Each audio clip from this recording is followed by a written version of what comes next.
Nouvelle attaque sur le sol russe.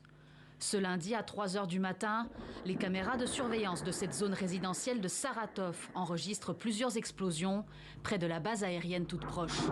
Selon le gouverneur de la région, il s'agirait d'un drone ukrainien intercepté par les soldats sur place. La déflagration a fait plusieurs victimes. Selon le ministère russe de la Défense, un drone ukrainien a été abattu alors qu'il s'approchait de l'aérodrome militaire d'Engels dans la nuit du 26 décembre. Malheureusement, les débris ont blessé mortellement 3 militaires.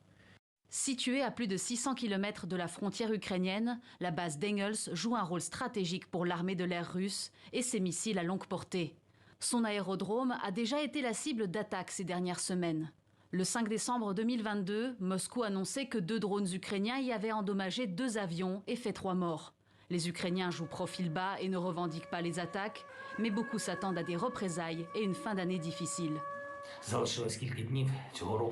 Il ne reste que quelques jours avant la fin de l'année.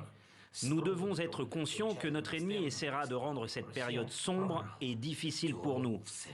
La Russie a perdu tout ce qu'elle pouvait perdre cette année. Mais elle essaie de compenser avec sa propagande après les frappes de missiles sur notre pays. Kiev s'inquiète en particulier de la formation d'un nouveau front au nord et mobilise ses troupes le long de la frontière avec la Biélorussie. Ce week-end, des systèmes de missiles balistiques Iskander russes y ont été déployés avec la bénédiction de Minsk.